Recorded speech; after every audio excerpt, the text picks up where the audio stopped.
Today on SHEROES.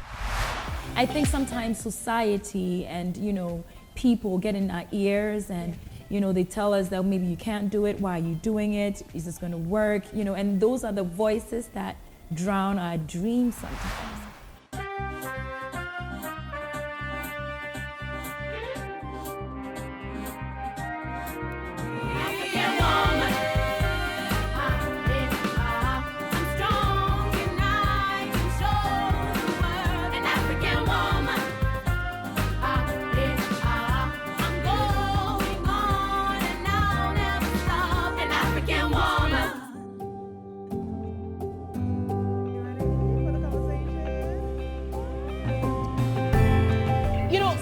COVID happened, a lot of people went through different changes.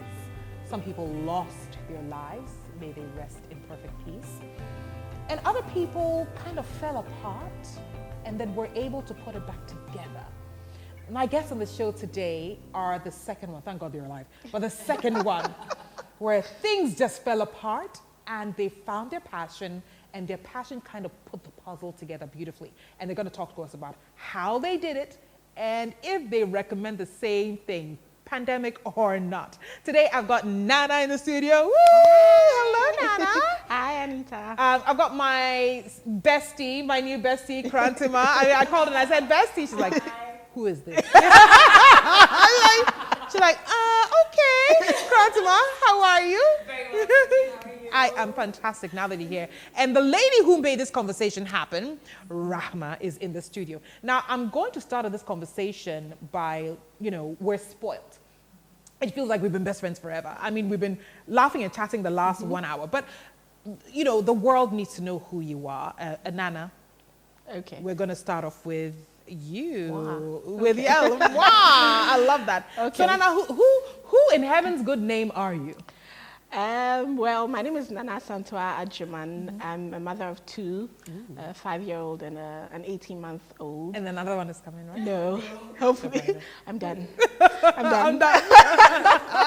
Yes, and I run an online mother and baby store called Diaper Yard GH, which started about a year ago, and that's what I've currently been doing.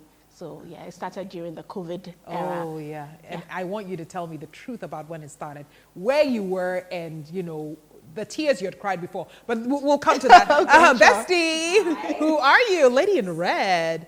By the way, beautiful, beautiful woman. You are gorgeous. Who are you? What's your magic? Well, everything. First, my name. My name is Korantema. I'm a mother of 3 strong boys. I have a 4-year-old boy. Stop. And 2. No, stop. You have 3 boys? I have 3 boys. As in Human beings. Little humans. little humans. Little humans. Little lion cubs. All right, lovely. And I have 2.5-year-old twin boys. And they're the reason why my first passion project actually started. Because they came January 2020, which is 2 months before the pandemic really hit.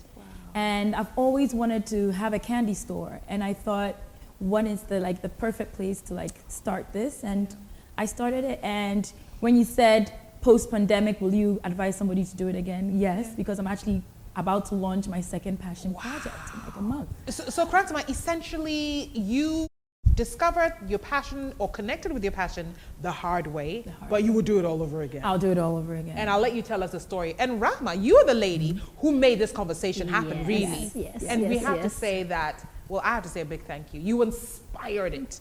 I'll give you the money from this episode. So who are you and what do you do? Okay, so my name is Rahma Harruna Attah. I'm a mother of 3 boys as well. I have twin boys, and my landlord, everyone knows him as my landlord. What do you ladies do?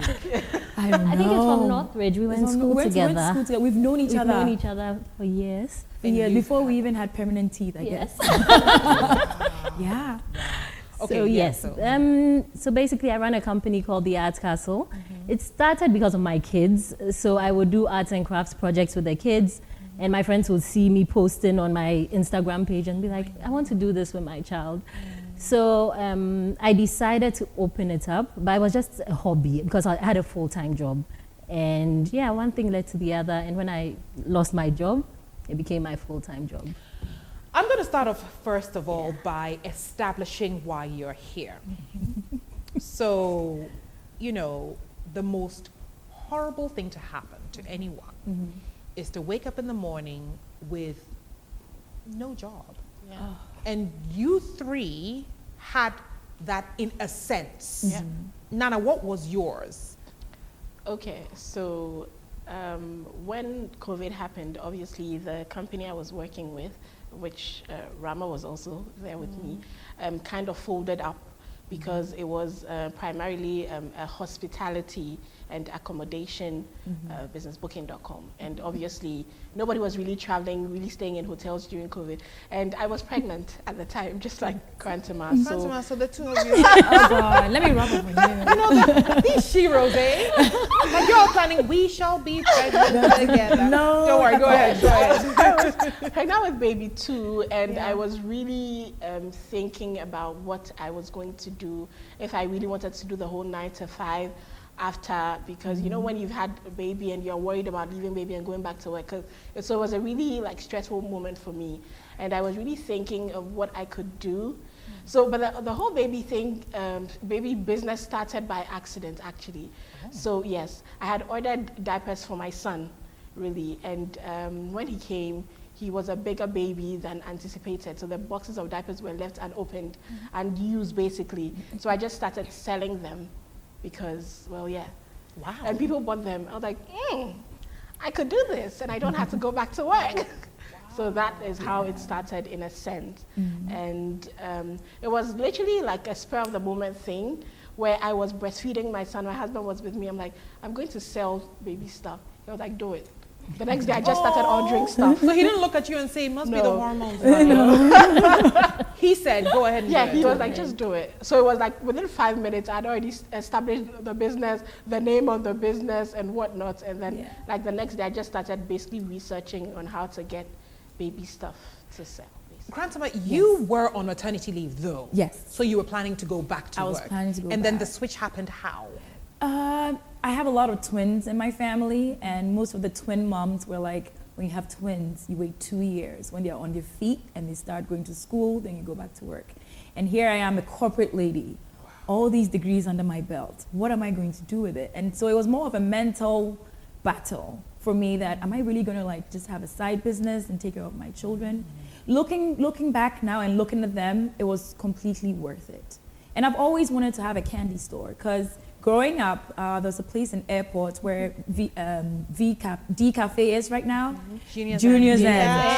That was the spot. Look, Nana is like, who's Junior's End? That was the spot. Like when you do well in school, not like some when you ace your exams. My father takes you. It's like a little tiny. Oh, it's not. You would like literally heaven. drive past it or not see it, but it was. How did I not know? Heaven. How did you? Well, you know, bestie thing. Yeah, and my father would take you there. If you do well, at least you get A's in most of your subjects. You can choose whatever you want.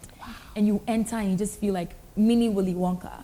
And you choose your candy and you make sure you do well every term so that you go back to Junior's End. And I was like, I want one of these when I grow up. You know, I want something that when I'm 60 and I'm done with my career and my boys are off married with grandchildren, there's somewhere I can go pitch and just, you know, make nice money to like take care of myself. And Candy store. Julie Sweets, yes, named after my first You child. sell toffee. Yes, it's the best. And it's not just toffee. Like I make it a lifestyle. Yes. I'm not just getting the candy and selling it to you. I make it into like there's boxes, there's baskets. Yes, there's like little candy bowls.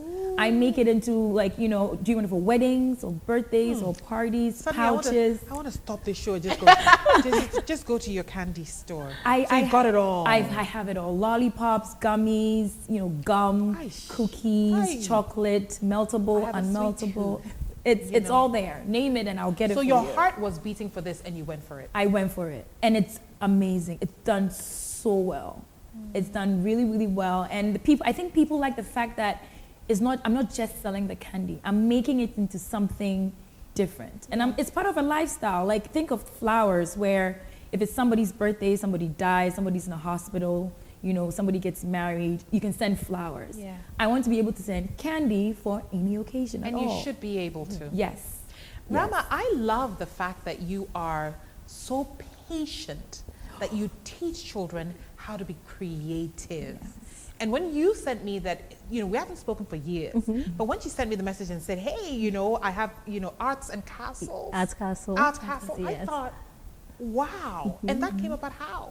So basically, like I said, it was my kids. So I started with my kids, and then it started as a club. So there's a nice clubhouse in my neighborhood, and on Saturdays I would gather kids over there. We'll do different arts and crafts. Really, just a passion, a hobby I was following after. So when I had to make it my full-time job, I remember we were in the office and we're like, we don't know how far it's going to get with our company, but we need to start thinking of something else. So another friend of mine said, look into this and make it a business. So I started making boxes. So I went out, sourced the boxes, got my stickers done. We worked on the logo together. We put... I'm so jealous of this friendship. Like, where have you guys been? I've needed you guys in my corner. So the two of you did the logo. We did the logo together, your logo. my logo together. And yeah, I just sat down. I'm a creative person, so I can just sit and say, I'm going to do this, put things together in a box. And I launched my boxes. And it was amazing. The feedback, even people buying the boxes, I was overwhelmed. So that was when I realized that, listen, once you're passionate about something and you follow it, it pays off. Yeah. You've given me an idea for the next part of this conversation. When we come back from the break, I want to talk about the power of timing, connecting with your passion, and the role of fear just before you pivot. We'll be back. Conversations worth having. I was pregnant then, and I was going through all the hormonal changes. So work wasn't really on my mind. So I was rather thinking of the future. So when baby comes, what is the next step?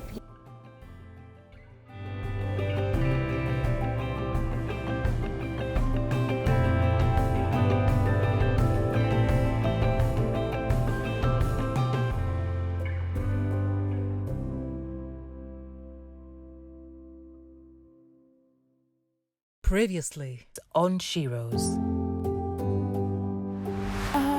I have a lot of twins in my family, and most of the twin moms were like, when you have twins, you wait 2 years. When they're on their feet and they start going to school, then you go back to work.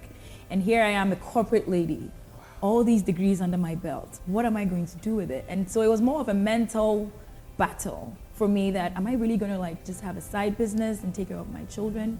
Looking back now and looking at them, it was completely worth it. You are welcome back. If you heard some whispering, it's because these ladies are in the studio. Don't mind me. Nana, I want to start off with the conversation about, you know, COVID has happened. And I know that you and Rahma have a similar reason, you know, but definitely the sentiment was different. The family dynamic is different. At the point when you realize that you've lost your job. Where were you, and what sparked, I don't know, a confidence that it's the right time to start something on my own? To be honest, I'd actually already been thinking of leaving at some point before I was even having before I got pregnant. But it was never really the right time. I think it was more of like fear, number one, and a sense of complacency, like you're comfortable with where you are. Are you willing to take the risk of moving into an unknown, be it a new space, be it like your own business, whatever. So I think I'd thought about it a few times, and I'm like, oh, maybe this is the time to do something new. But you know, I never had that push. So COVID was sort of like my push. It kind of like pushed, whether you like it or not, because you literally do not have a job. But then it came with a sense of uncertainty as well, because fine, you've been thinking of moving on to the next step, but what is that next step? You know, so I was like, okay, this is the time. And well, I had a bit of time because I was pregnant then, and I was going through all the hormonal changes. So work wasn't really on my mind. So I was rather thinking of the future. So when baby comes, what is the next step? You know, so it was a bit of a scary period because you're a family person, you have kids to take care of. There's the financial part, fine. You want to take your time to think of what's right, but then does your finances have that time that you have? And a pandemic is happening, so a pandemic knows no time. Exactly. And you know, everybody was scared. We all didn't know when it was going to end, basically. So you're like, okay, would I even be alive to you know, see this through essentially or start something? So it was like just a whole lot of thoughts going to it, a whole lot of uncertainty, and you have your family to think of as well. Because again, even if you want to dive deep into something, you still have to think about, is it going to help them? Is it going to put a strain on the family? So there was a whole lot of thought process that went into it. But the main thing was uncertainty and a bit of fear, really. Moving out of the comfort zone is the most horrible. It's the most horrible feeling and pressure on your heart, you know, and Korantema, I mean, I say comfortable to you because as a strategic communications professional, you were good. I was good. Very good. Oh, yeah. Moving out of your comfort zone at such a pivotal time in our era, a pandemic is happening, and you are picking and choosing what you want to do. What role did I know? It's like I'm vengeful. Picking and choosing. We're losing our jobs, and you. No. But can I just say that? But you made a conscious decision. Yeah. You didn't lose your job. No, I didn't. No. So you are moving. You are forcing yourself to move out of the comfort zone. Yeah. Tell me about that shift. It was difficult. It was difficult because the person that I am, I'm very work-oriented. I like to use my brain all the time. I love what I've studied. I love what I do. And, you know, just the structure of waking up, going to work, making an impact, coming back home, you know, doing it again over and over again, to just I shouldn't say just being your own boss, but, you know, you do that in the workplace, but to just moving and being home and taking care of the home. I'm domestic, but I'm not like my mother. And then there's 3 little boys, and then there's your husband, and then if you have, you know, house staff, and then making sure everything is running beautifully. It's a different work ethic than being in the office. And I didn't know that. I didn't go to school to study that. I didn't have the certificate on that. I was just winging it. And I was scared because what if I don't wing it right? You know, I can go into the office and wing it right, and it will you know, land perfectly. When you go into the office, there are books you have studied in school. Yes. That prepare these books, these degrees, these masters and doctorates help you see what to do. Yeah. But outside of that, there's life. And everyday life doesn't say, hey, you know it's going to rain today. Well, the app will tell you, but you don't know. You don't know. You don't know. And I had to force myself to, like, it's, even maybe till now, like 2 years later, I'm still reminding myself that you're a mother. There are 3 boys that you need to teach them how to. Maybe 4 because daddy. No. Daddy's the biggest baby. He is the biggest baby, and they all look like.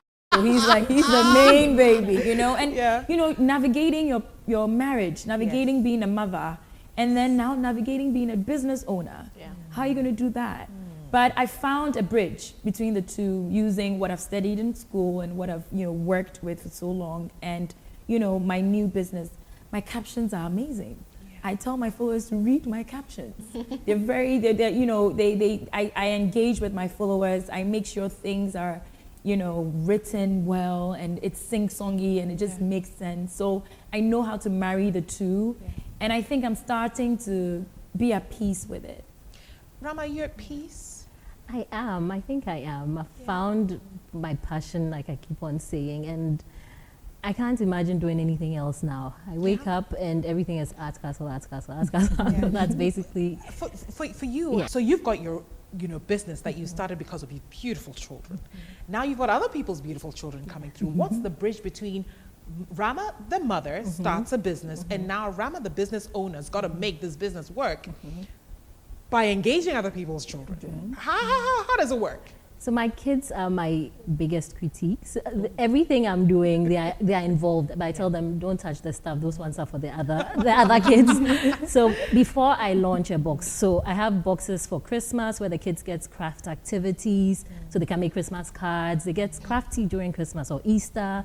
So every season has a specific box I make. And before I put it on the market, I'll call them, like, look in the box. Sample it. Would you like to do that? Oh, mommy, yes, I think this is nice. No, I don't want this one. Let's mix it and put something else in. So they help me. Yeah. They help me a lot. At the point when clearly you knew you had lost your job. Yeah. Sometimes I don't like to call passion projects hobbies, but sometimes they are hobbies before they become commercial entities. At the point when you knew you had lost your job, was your first thought to make Art Castle a business? I think I saw it coming. I knew I was going to lose my job because we're looking at the numbers and they were not adding up. So we actually saw it coming. So before I lost my job, that's when I started doing the boxes. And kids were at home. Parents were looking for things for their kids to do. Timing. The timing was perfect. So when we launched the boxes, or when I launched the boxes, everyone rushed for them because kids were sitting at home. The parents were looking for things for them to do. Yeah. And luckily we could deliver to their doorstep. So initially it was every month, then I restructured, looked at what was working, what wasn't working, then I decided to make it okay. Every holiday or every major holiday, then we can have a craft box. And then people started, when things opened up a bit, people started calling me for parties. Now we are booked almost every weekend. Girl! Did you bring your checkbook?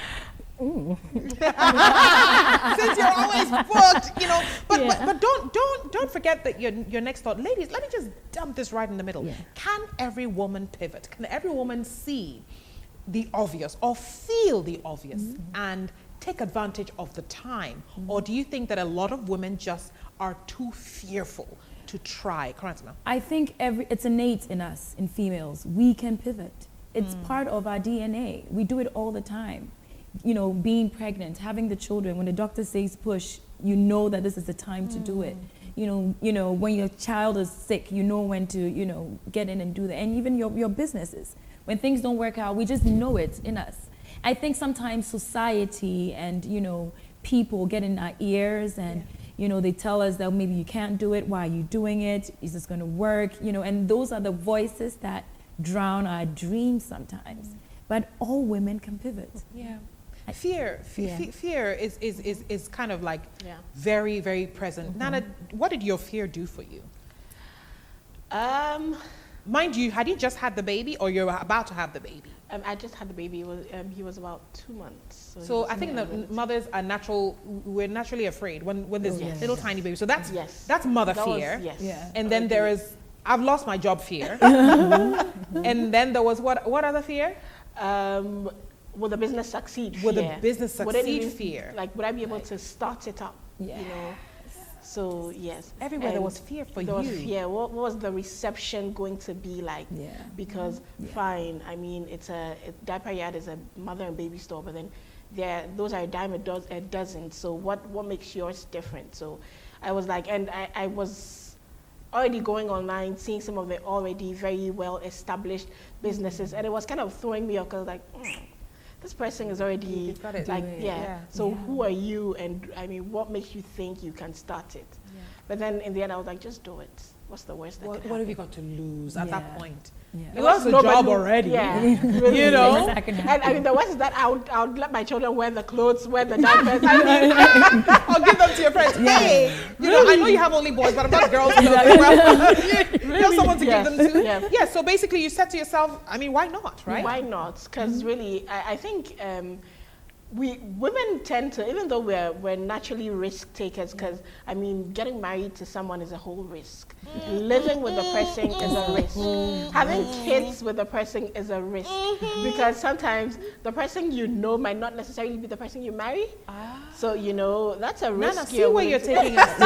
I mean, see that danger zone you're taking this Shout out to my husband. So basically, everything is a risk, right? Yes, everything is a risk. So, I mean, we tend to overthink it when it's things that we can actually control, because like having kids pushing the baby, it's a risk that you can't control, but you go through it anyway. So why is it that when it's something that you can actually start, something that you have the control to start, you're overthinking. You're like, oh, will it succeed? I mean, you're able to push. You don't think about, will the baby not come out? Yeah. You think, I can't wait to go back home after I've pushed. Yeah. So why can't you have that same thought about, I can't wait to celebrate my first milestone or the first year of my business? Like, think about that. Don't think about, oh, how's my husband going to take care? How my friend going to say that I'm a business person? I think we should ask all of our husbands to watch this particular episode. Right? Together. Holding hands.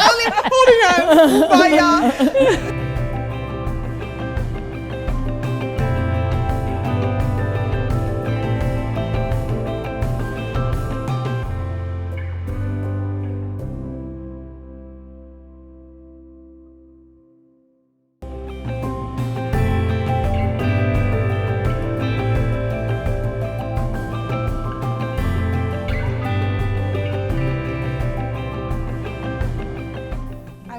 To keep you ladies here all day long.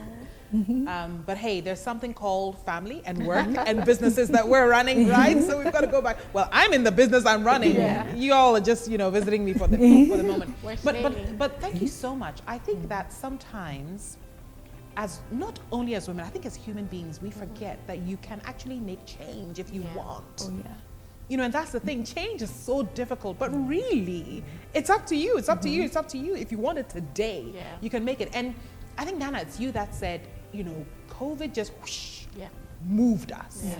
You see, because suddenly you're realizing, hey, what is this? And the world is changing. Exactly. So you've got a choice. Yeah. Stand still or move. Yeah. And each of you moved. Yeah. And I say, well done. Thank you. Well done. And if you're one of those people who couldn't move during COVID, we hope the pandemic is over, but I think there's an era, an era of pivoting, an era of asking yourself who you are and reminding yourself what your passion used to be. Yeah. And hopefully, as Nana said, thinking about it, but not overthinking it. And moving out of the comfort zone just to do things a little differently. You will lose yourself at some point in time, but you will find yourself because hopefully you're doing it at the right time. Do it today if you can. Go on all our social media channels and check us out. Check out my guests. Follow them, like them, repost them, but more importantly, give them business. Okay? Let Rahma feel tired because of a party you booked and many parties you booked. Let Korantema, run out of candy in her shop and buy stuff from Nana. Buy diapers even if you don't need them. Listen, maybe you've just had a child, you need your diapers or whatever, buy. But even if you haven't, listen, you hope to have one next year, buy from Nana. Okay, so we'll see you next time with more conversations worth having right here on SHEROES. Bye-bye. See ya.